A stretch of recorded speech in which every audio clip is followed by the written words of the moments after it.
In this video, I'll show you how to send a file over 25 MB on Gmail. Open up your Gmail, click on Compose, enter the recipient's email on the To section. You can add, CCs or BCCs as well. You can add more recipients if you want. Let me go ahead and add one and just to show you.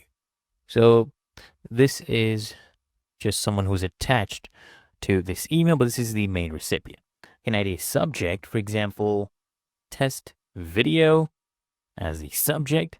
And now we just come here to attach the file, or you can as well drag and drop. And now right here, I will select a file over 25 MBs. Let's do this one. We'll take this video. I'll drag it right here.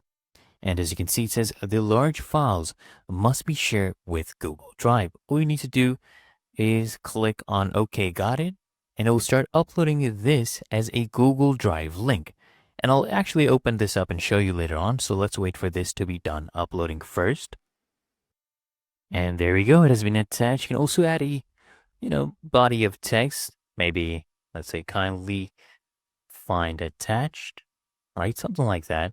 You can do that. And then all you need to do is come here and click on send. And it will start sending.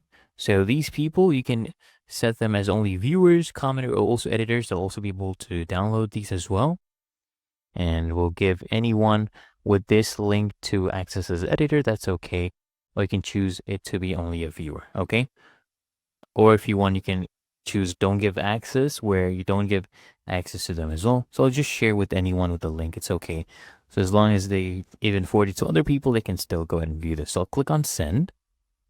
And the email has been sent. I'll go ahead and view this message right here. Here's the attachment. Now I'll open it up from another perspective. So this is where I have sent the email to. All right, I sent it to this email as well. As you can see, the video showed up right here. And all you need to do is click on the video. Right? The user would just come here and click on this video. And they'll be able to either download the video, right? Because the video is still processing.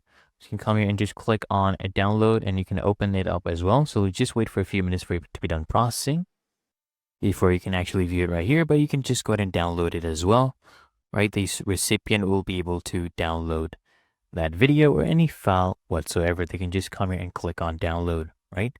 And you'll see that it will start downloading it automatically.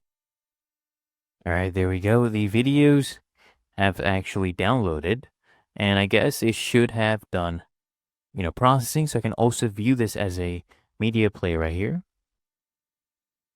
as you can see. And it's really that easy and simple.